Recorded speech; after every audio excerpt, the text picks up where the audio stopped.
Привет всем, с вами я, Джейни, и это College Russian. So here is Philip again. You might remember him from last week's video. And today is going to be the day when we speak English. And for those of you who are learning Russian, this is going to be a useful video for you because this can show you how to be a good language partner. You need to be patient, you need to be organized, and it's really useful to repeat things as well. And I'm going to show you this concept called fluency versus accuracy. So if you focus too much on accuracy, meaning you're stopping your partner all the time to correct every little mistake they make, the person's not going to develop fluency. So we want to have a good balance between accuracy and fluency. And you're going to see me model that for you today in this video. So we're going to talk about two different topics. We're going to do the same topic we talked about in the previous video, which is his experience here in the United States. And we're going to start out with a very easy topic, which is a good warm-up that gets us talking about each other. And it's going to be the topic of family. So we'll start off with that. Everybody knows how to talk about their family. That's one of the first things you learn about in life. So we're going to start with that, and then we'll go into more complex themes. Every once in a while, you'll see me stop him and correct him. And then shortly after I corrected him, I'm going to practice that concept again. So I want to give him a chance to prove that he's learned that concept and he can remember it. So you'll see what I'm talking about. Again, for those of you who are looking for a language partner, Philip is looking for a language partner as we speak. So go ahead and email me at collegerussian@gmail.com if you're interested in connecting with Philip. And also anybody else who is looking for a language partner, please email me. I have a Discord group where I'm trying to do precisely that. I'm trying to connect everybody together. So, хорошо. Oh, no, wait. Okay, we're speaking English in this video. So Philip, let's talk about a little bit about our families. Tell me a little bit about your family. My family is not that big, so the closest person now, which is with me in the United States, is my wife, and basically it's the whole my family. Also, my mom is she left in Russia, so she lives in Russia, and basically this is my family. So I have some other relatives, but they are not so close relatives. So they are how to say it, that distant they relatives. Are distant relatives. Or you're an only child? Yes, I don't have any siblings. And do you think that was a good thing or a bad thing? Actually, yes. Maybe it's because of my personality, because I prefer like privacy. I like to. I don't need a constant company with me. I don't know. I didn't feel bad about this. That I have never dreamed of brother or sister. So yeah, I'm very happy with my situation. Yeah, good. absolutely. So for those of you that are going to be a language partner, notice his English is good enough that he really doesn't need a lot of practice on like, this is my brother, this is my sister, she is 20 years old. Obviously, his English is pretty good. So the way we make things a little bit more difficult is stay on the topic of family, but maybe we talk about his opinion about something. So I asked him, is that a good thing to be an only child? Don't forget to make your language partner ask you questions. So, Philip, what questions do you have for me about my family? About your family. How do you manage to raise? How many kids do you have? Like 4. 3, Four. 4 kids. So how much time per day is it? I can imagine, because I think you are like 24/7 busy, because like it's lots of responsibility, and to watch all of them. How do you feel about that? So are you comfortable, or? Yeah, it's difficult, but the culture I live in, or the culture I grew up in, everybody had a lot of kids, right? So that's just what life is like. If that's the only life you know, then It's not bad. The other thing that people forget is I'm divorced from my three of my children's father. So I Mhm. only have my kids every other week. Mhm. So if you think of it like that, I have 2.5 kids, which is a lot easier, right? So yeah. But anyway, anyway, it's a little bit like it's hard anyway. Yeah. It's very chaotic for sure. Mm. Um, just constantly, somebody is constantly talking to me. Somebody constantly needs something from me. And it's just very, all day I'm hearing mommy, mommy, mommy, mommy, mommy, Mm. all So day. you don't have much time to be on your own. How to say it Yeah, without to be anything, alone, to be to be alone. alone. hmm And I love being alone. I love being because I'm not an only child, but I was the youngest by 5 years. So I was Mm. alone a lot when I was little. So I love being alone. Um, but yeah, but I understand that children they grow up very fast, and I want to enjoy every moment that I have Mhm. with them because time Yeah. goes by too fast. So yeah, I have 4 kids, but I grew up in a family with 4 kids as well. My oldest Mhm. sister has 7 kids. So my brother Well, has 6 kids. Like again, I told you it's Mormon culture. That's just mhm. Mhm. how life So is. for you, it's like a normal thing, and yeah. And it's not even a normal thing. It's something I'm very proud of. Like Mhm. my Yeah. parents have my parents have 26 grandchildren, and Mhm. they're proud of that. They're very proud of how many grandkids they have. So same with me, I'm proud. Like I think it's the most important thing in life is your family. So Mhm. yeah, to Yeah, I me, agree. I totally agree with that. Yeah, sure. yeah. Okay, so tell me how you met your wife. It's interesting story because I'm originally from Kaliningrad, which is in the it's like which is unique. I mentioned this in previous video, and she is originally from Moscow.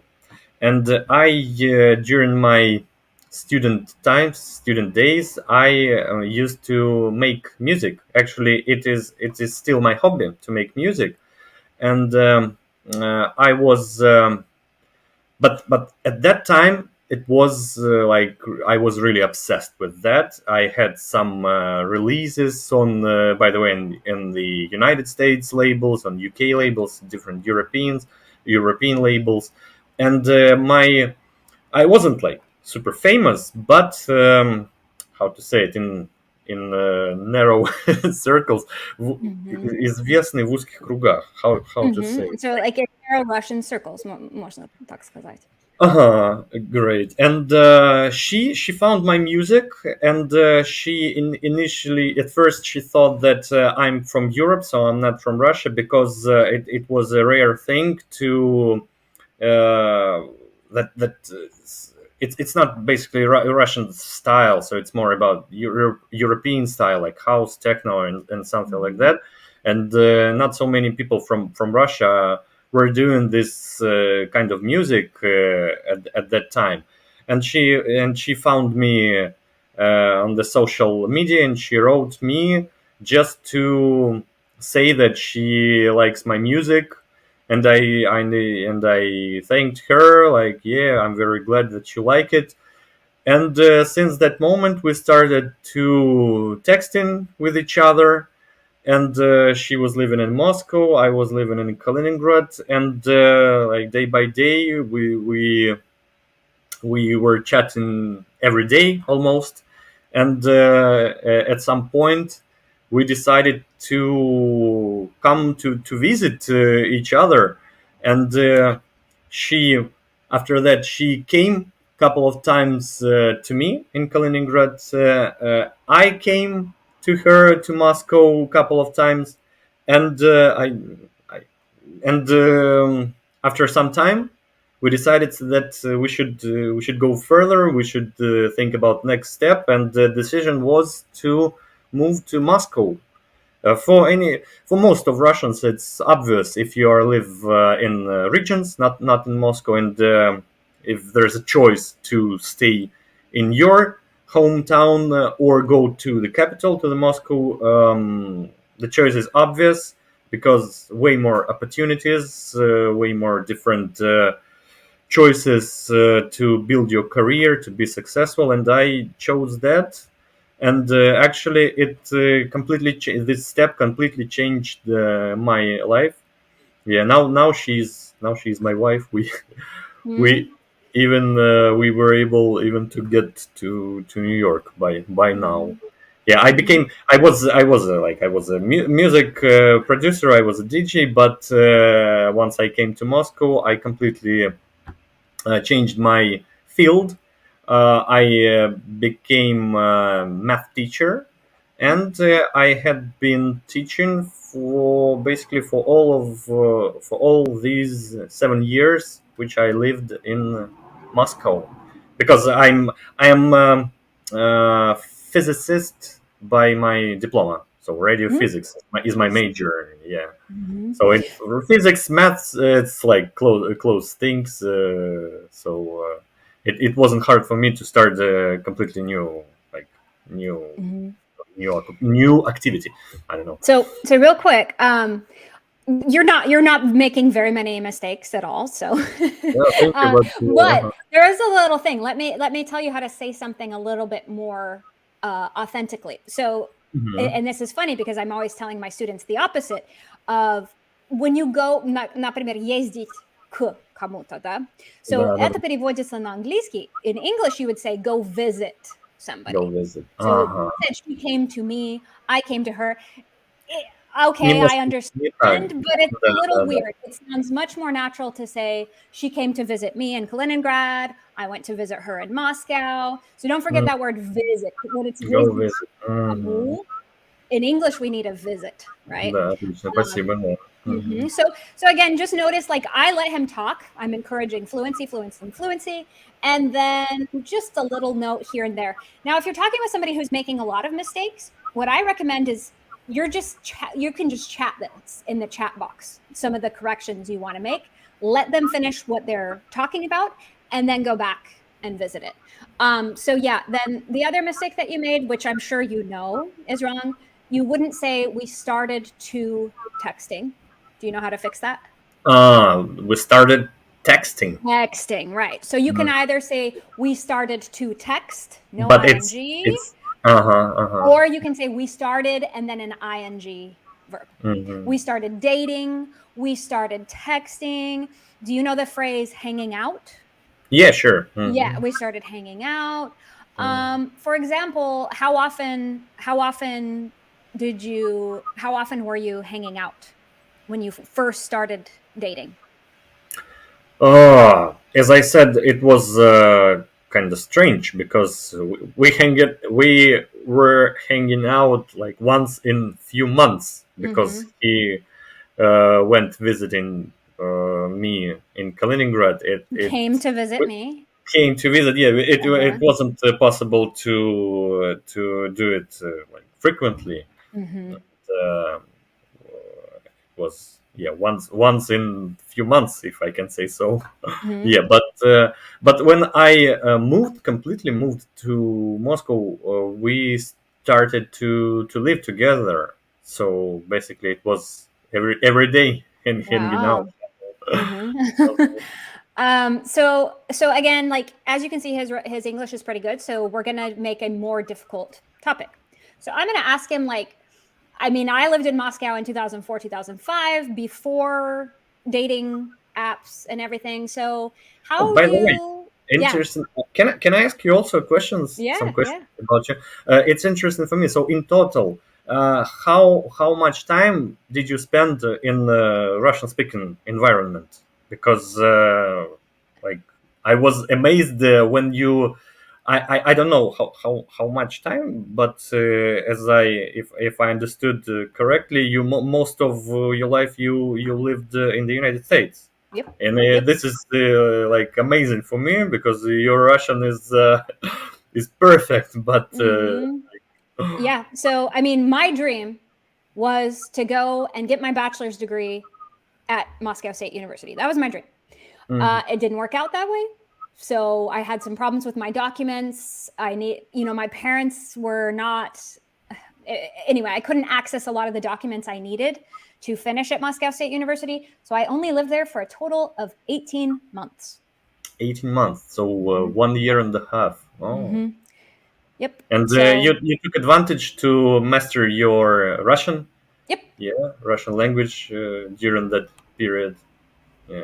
Yeah, and then I came home, and then I finished my bachelor's degree in Russian and linguistics. I got my master's degree, and then I've been teaching. So, and that was back before YouTube. That was back before Duolingo. So now, really, I think you can become fluent in a language never having been to the country.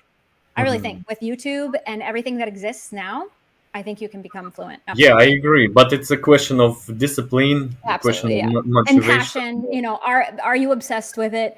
If you're not Yeah. obsessed with it and you're only doing it for an hour every day, no, you're not going to be fluent. It's like the concept of time on task. I don't know what the Russian equivalent would be, but essentially they say you need 40 hours of practice in the language to 40,000 hours of practice in the language to become fluent. Mhm. So, Well, you just need more time on task. Um, so yeah, the question was talking about dating. Like, how do young people today in Moscow meet? some people meet through. Actually, I don't know because I'm married. Actually, That's so true. I don't have much experience with this. But as far as I know, like some of my friends are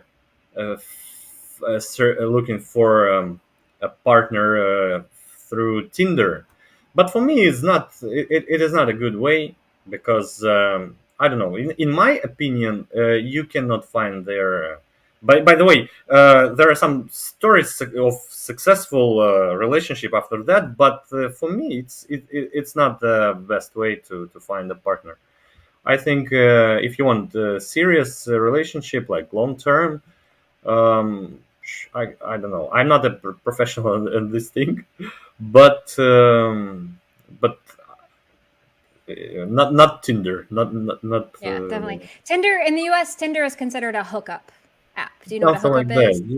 Yeah. I don't know. So, For me, it still could be by coincidence. How it could sound poetic, but I don't know. You cannot find your love. You can only meet your love, like by accident, by chance, mm-hmm, mm-hmm. something like that. Interesting. Okay, so let's go back to the topic that we talked about in Russian, which is the US, right? So it sounds like you're not, New York City doesn't bother you very much, but you mentioned in the previous video just about some various stereotypes that you had of America. So tell me, what were those stereotypes that you had of America? Oh, stereotypes. From like like completely crazy stereotypes to some of them. Oh, actually, let me give me a minute. What about people being fat? People being fat. Yeah. Oh, by the way, it's a good point. Mm-hmm. Yeah. Of course, it's a really common stereotype.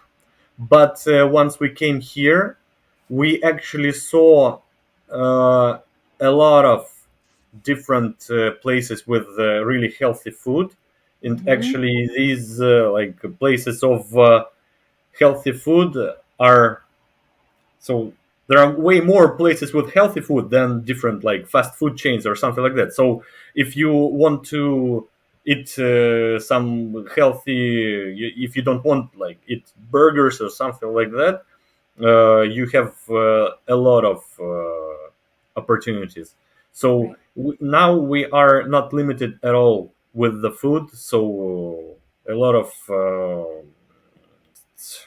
sorry, my English is something. Yeah. So really healthy groceries and lots of people are jogging, are doing sports. So it's really a stereotype. So Mm-hmm. yeah. Yeah. So this However, you've been mainly in New York City and Los Angeles, right? And Yeah, the maybe most I don't beautiful know. people. Yeah, those are our big cities. Los Angeles is very healthy. New York City is very healthy. If you go to somewhere like Mississippi, you know, Iowa, Hmm. Indiana, Yeah, maybe I. you don't Yeah, see the sure. healthy lifestyle as much. So, Hmm. but yeah, that is it is a I would say it's a true stereotype, especially in more poor areas, that people are very fat. And the most horrific is the when little kids are really overweight. That's when it's like really shocking, I would think, for Hmm. foreigners, is when you see those little kids that are overweight. Yeah, yeah, yeah, yeah. Sure, of course, it's like it's a problem. It's sure, one more stereotype is like people are not honest. Like they can smile at you, they can like be nice, but in fact they don't think that way and something like that. But also for me, it's not true. For me, it's just to be nice to people who you don't know. It's actually a normal. It's a good thing because you are demonstrating your politeness. It's not about Mhm. hippo двуличие. Being hypocritical. Hypocritical, yeah. So it's Hmm. not about this. It's just you are expressing that if you have a bad mood, that you don't Right. have to demonstrate it to everyone, and it's okay Hmm. to be nice, to smile, because they didn't do people didn't do anything bad to you. And it is very surprising for me, for example, in grocery stores, in different stores where they are like cashiers or different employees. They are really friendly. They are really willing to Hmm. help. Of course, I understand that they are not like extremely happy. They are And willing they don't by actually love you. Yeah. yes, yes, yes, of course, it's okay. But anyway, I see them for the first and for the last time, and during that interaction, it's better to be nice than to be Mhm. to express, to be honest, but to express like, okay, I'm not in the mood today, and I want you to know that. I don't know. So for me, it's a rather good thing than bad. Yeah, but Yeah. about like closer relationship, I don't have much experience with to be like close friends with Americans. Maybe I will change my mind over time, but for now, so from my perspective, so that's my point of view. So it's also a stereotype about like hypocritical people. Hmm. Yeah. Interesting. Also, Yeah, also, mhm. Yeah, I didn't sure. know that that was. I thought it was interesting you used the word that they are not honest. Maybe I I don't didn't. think a good word would be genuine. That they're not genuine, Genuine. like Got it. искренне, right? Like Uh, they're not genuine. Um, but yeah, if they're saying that about Americans, like in Russia, do they say that about Brazilians? For example, Brazilians are so friendly. Brazilians are always smiling and they kiss you on the mhm. cheek, So are they hypocritical? Right? No, Uh, Brazilians are just genuinely happy. Like mhm. they're just Yeah, happy yeah, and they're yeah. just nice. Well, And I that's think very much it's their a culture. feature. Every nation, each nation, each race has its own features, and maybe it's one of the expressions of their like some особенности, ну как культурные особенности, Um, cultural features. yeah, like they're For they all say that Russians are like evil and not smiling, and they are like yeah, don't. that's But always it's shocking also for not. us It's foreigners. partly true. Yes, of course. When I Mhm. go to grocery store in Russia, they never say like, "Hey, how are you doing today? How was your day today?" It's the ideally they say that like there's сквозь зубы, like very not unfriendly, super unfriendly. But Mhm. also, it doesn't mean that all of them are Well, demonstrating what's sensitive. interesting is they're not okay. How do we say this? They're not like happy, Mm-hmm. but they are genuine. Okay, so we just talked about the word genuine. They're not happy Yes. in Moscow, but they're Mm-hmm. genuine. So when, for example, I had an instance where um, this is back before GPS, this is back before like smartphones, and I was lost, and this lady stopped her day, stopped what she was doing, and personally took me to that place. You see what Mm. I'm saying? Like Yeah, yeah, yeah. that's crazy in America. Like, Yeah, sometimes I don't you. think Americans would do that. Maybe in the Mm-hmm. South where people are really hospitable, but that's more rare in the United States to be like, she wasn't nice. She wasn't smiling at me, but she Mm-hmm. took me all the way to the place I needed to go. And Interesting. yeah, so that was just interesting for me that they would stop what they're doing and go. Or they're very the other thing with that Russians that are different than Americans, extremely generous, right? So if Mm-hmm. they love you, if they like you, extremely generous. And if Mm-hmm. you, so for example, I went and saw my friend's aunt in Voronezh, and I complimented this fur hat that she had, and Mm-hmm. she just gave it to me. You know what I mean? Oh. Like, she didn't even hesitate. She just gave it to me. She Mm-hmm. insisted that I take it home, you know? Yeah, I yeah, don't know if yeah. an American would do that. I try to be extremely generous because I love that. My husband is half Arab, and Arabs are very generous as well. Mm-hmm. And so, yeah, here in our house, we're very generous, but I don't think typical Americans, we're generous from a distance, but not up close to people, I would say. Mm-hmm. Mm-hmm. Yeah, really interesting. Depends on lots of things because this is like emotional things sometimes that you are like you have to do some kindness. I don't know, like Interesting. эмоциональный порыв. I don't know some Like, do words you feel like. like you obligated? Not really, not obligated, but it's hard to explain actually. Maybe that was, for example, with this hat. Maybe it's like it's my English is not good enough to to express all of this thing. But yeah, like that's okay. I don't know. Mhm. It's hard. What other do you have any other questions about like American culture, or maybe what Americans think about Russians? Or I mean, I'm not a good person to ask for that, but what other questions do you have? Remember, I want you to ask questions as well. That's how you make friends, is by asking them. Yeah, but yeah, I will try to think. Make some notes. I don't know what to ask. For example,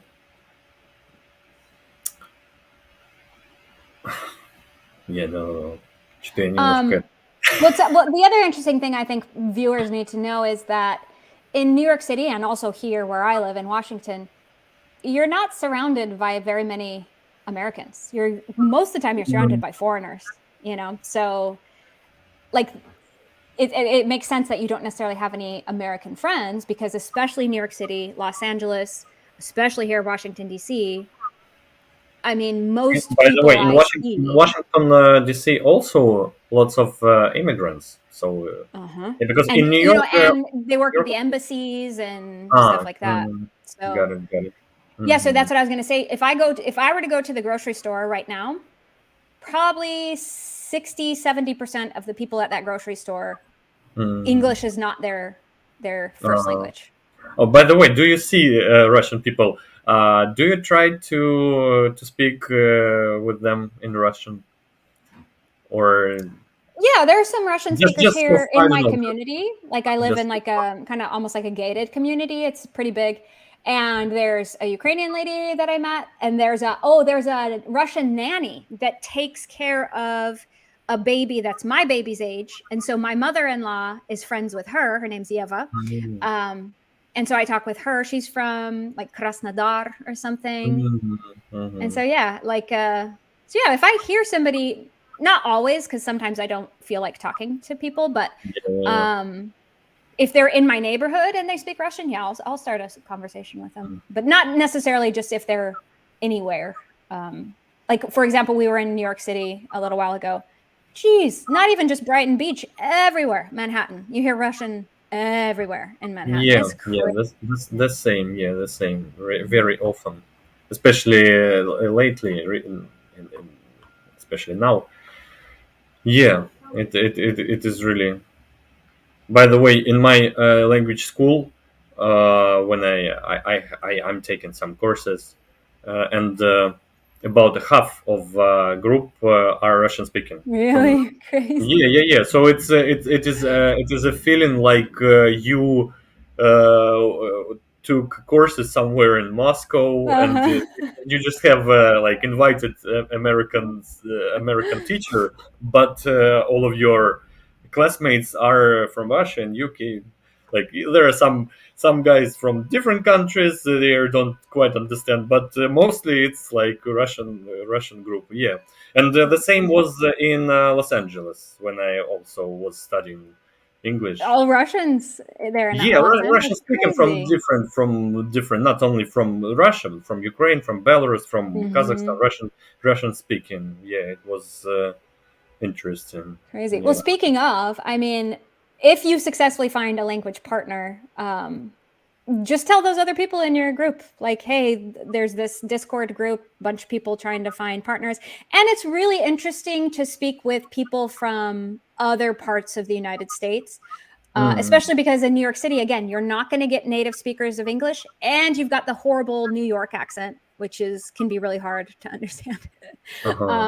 So yeah, like I've got students in Alabama, Washington State. I've got a Canadian student. I've got somebody in North Carolina. They're all looking for. They would love to have a friend. So and that's my whole hope for my channel is kind of connect people together, because I've always wanted people to understand, like, you know Russians are not scary. They're actually really Mm. friendly, and like my life is better because of the time I spent in Russia, and especially right now with the political situation, I think it's important to understand each other more. So I mean, you Yeah, can still keep your personal political beliefs, but let the person, like, say what their personal political beliefs are. And if you don't agree, great. Talk about family, talk about food, talk about something yeah, else. absolutely. So, Absolutely. um, By the way, my one of my questions is connected with the Russian language. So about mhm, your feelings, because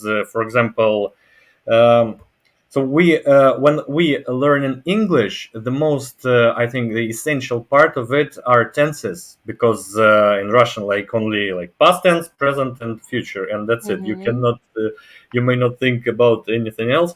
But when you see that in English, like 12 tenses, and it's hard to understand all of them. So it was the most struggle. It is the most struggling part for I think for the most of English learners. mhm, So as I understood, that the same in Russian are cases, right? And the one of the most big, like hardest parts to understand.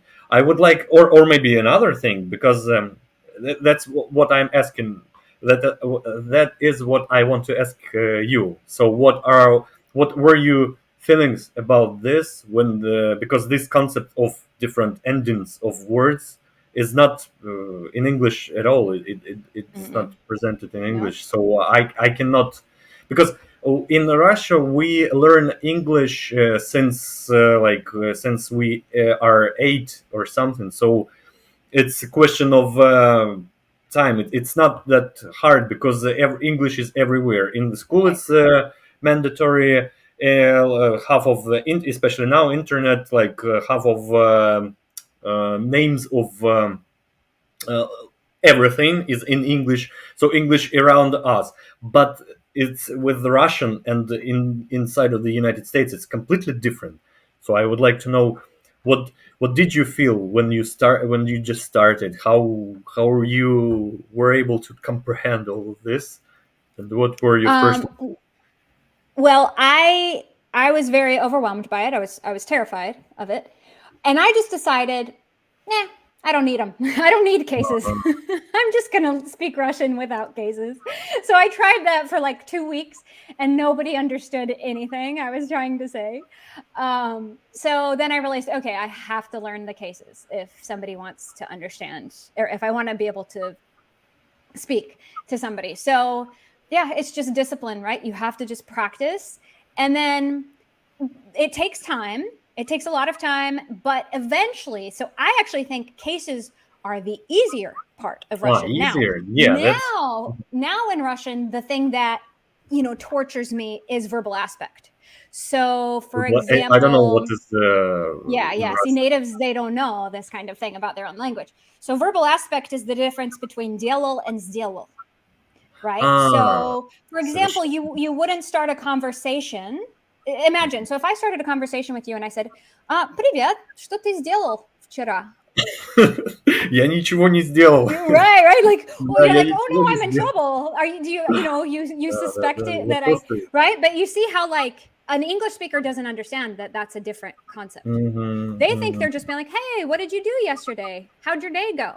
Right. Whereas in your native brain, you're like, are you accusing me of something? Right? мгм. Like that's how that feels to you. So Yeah, verbal yeah, yeah. aspect is, or for example, to say something like, what's the difference between я хочу поехать в Италию versus я хочу ездить в Италию? Мгм. So я хочу поехать. It's only for one time, one Yeah, time travel. Yeah. but I mean, ездить also means to go there and come back. Я ездил в Италию. So yeah, I want to come back from Italy. I don't want to But just go to how? Italy But and die. I want to come how? back.